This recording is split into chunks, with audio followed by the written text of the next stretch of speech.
Hi, Celine here. Welcome to my channel. Today I wanted to talk for a few minutes about the topic of balance, another word for balance, and how can we bring more balance into our life. And the reason this theme, I suppose, has been on my mind a bit, and I hope what I share will help you if it's something you struggle with in your life, or you're just trying to, I suppose we're always trying to find balance in our lives. I suppose it's a healthy way to live. um, I often think of it in terms of homeostasis is a word I like. Isn't it's it's like the body coming back into its natural equilibrium. um, and I'd sort of be very aware of that because I lived a life very out of balance for many years. My nervous system was just, I'd even no idea about the nervous system, but it was just in pure alert and agitation, and just, oh my God, I can nearly feel it when I talk about it. So it is something I'm very familiar with being out of balance, and I've done a lot of work to really put the emphasis on, yeah, sort of cultivating that sense of that feeling of balance and equilibrium in my life. I see it a little bit like, the weighing scales or the seesaw. Yeah, jump on one side and it goes up, but the very extremes, because it's something I hadn't realized, but I'm not so much so now, but I can be. But I was a very all or nothing person. um, you know, Either I just pull back from something completely, or I'd go at it and to the point where I wouldn't stop. And that was a pattern. And I just, maybe it would be use, for yourself as well, to look at that in your own life. How do you generally, particularly work is always a good one, because, for most of us at some point we've gone into a job. Um, I'm not in that sort of 9 to 5 system anymore. I'm sort of working for myself, but it's always a good way to nearly look at how you, and I used to look at people around me as well who handle that sort of level of maybe pressure well, and others who don't. Um, but for me, anyways, it was, and I would trace it back. I mean, if I'm honest, it's always coming out of a feeling of not being enough. So the doing is trying to compensate, but it's a vicious cycle because it never ends. And I can remember it so well. A particular boss I worked with, and I blamed her at the time, but I don't anymore. But I could see the pattern there. It's like I would just give more and more and do more. And I'd set myself, I used to go out to schools, and I remember I'd visit so many in a year, maybe 100 or more. And then every year I tried to add more, and then I'd nearly kill myself trying to get to them all. I had a car accident in the end, and nobody was putting that pressure on me. And I waited every time, the more I did, to get a big clap on the back, to go, that's enough now, you're enough, you're fine. And sure, it never came. I mean, my boss was probably only delighted that I would just keep doing more. But it was in lots of areas. So that's something. And I'd encourage you again, as I said, just to reflect on a bit on that for yourself. So that was my old patterning. And then I've talked about this on the channel before I got sick.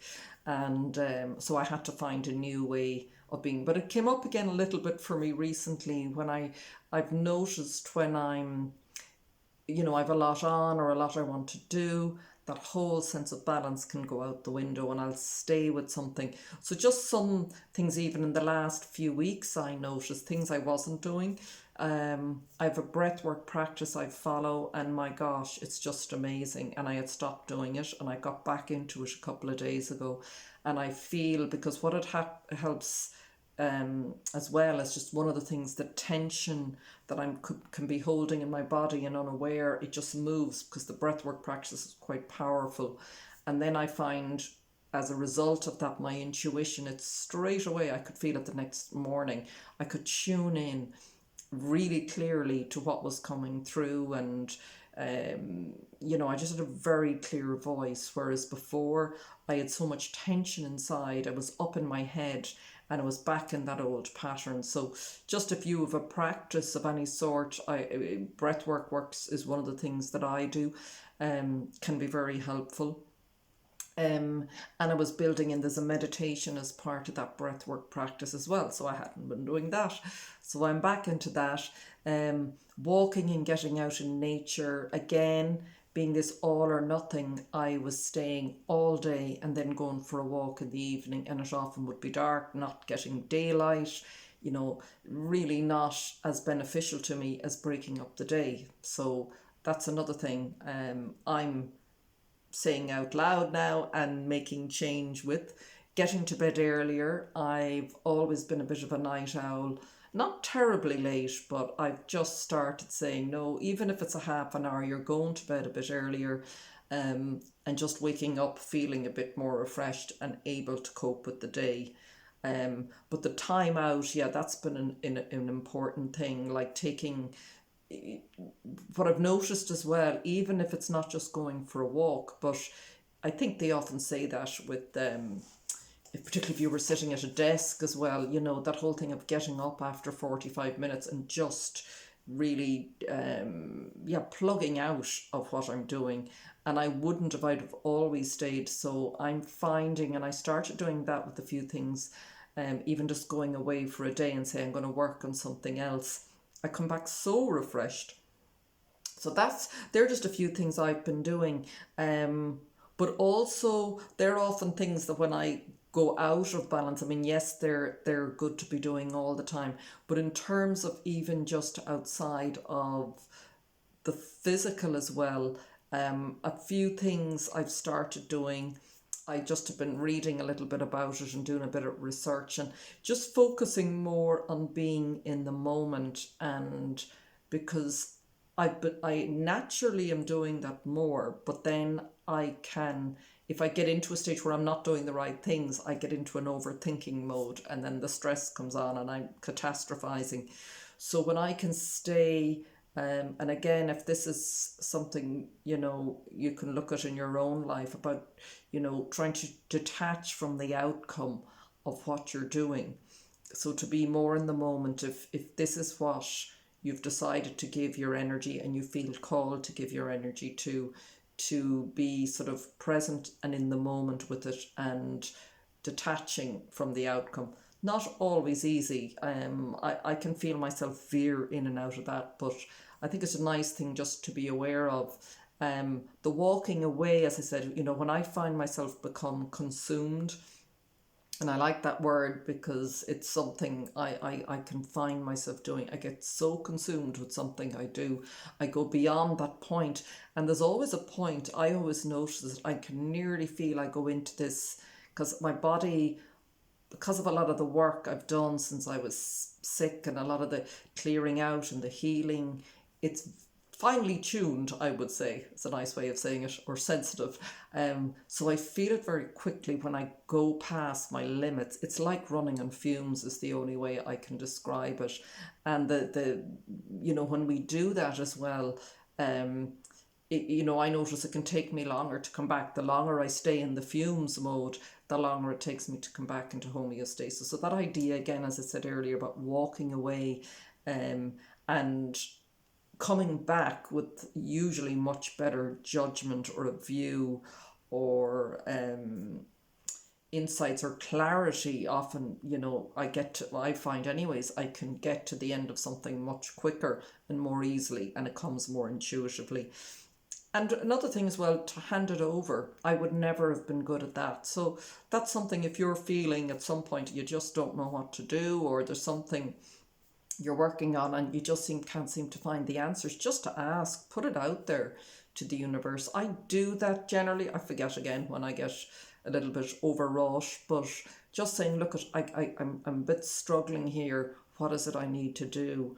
And can you show me my next steps with this? It always comes. It may not come straight away, but it does always come.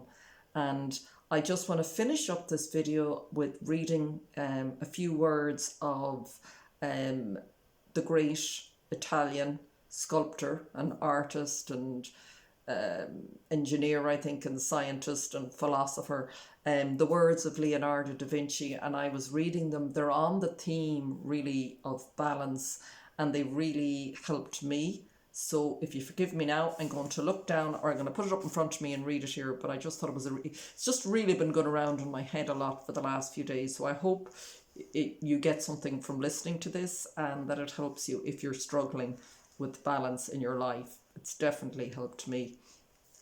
Every now and then go away. Have a little relaxation. For when you come back to your work, your judgment will be surer, since to remain constantly at work will cause you to lose power of judgment. Go some distance away, because the work appears smaller and more of it can be taken in at a glance, and a lack of harmony or proportion is more readily seen. So I'll leave you with those great words of the great master, Leonardo da Vinci. I think I'll be taking his advice. Definitely that idea of the further away you go and just having a whole new view of something. So thank you for watching. I hope that has helped and you in some way, and that I hope you find balance in your own life. And if you do like my content and you haven't already, please like and subscribe to the channel. And I'd love to hear from you if you want to drop a comment in the box below. I also, in the description box, have details of a free guide you can get, 6 signs you're getting a spiritual wake-up call. And I also have a new book coming out, Gifts from the Devastation. Links are below, and I'll be telling you more about that in coming videos. So thank you for watching. Bye.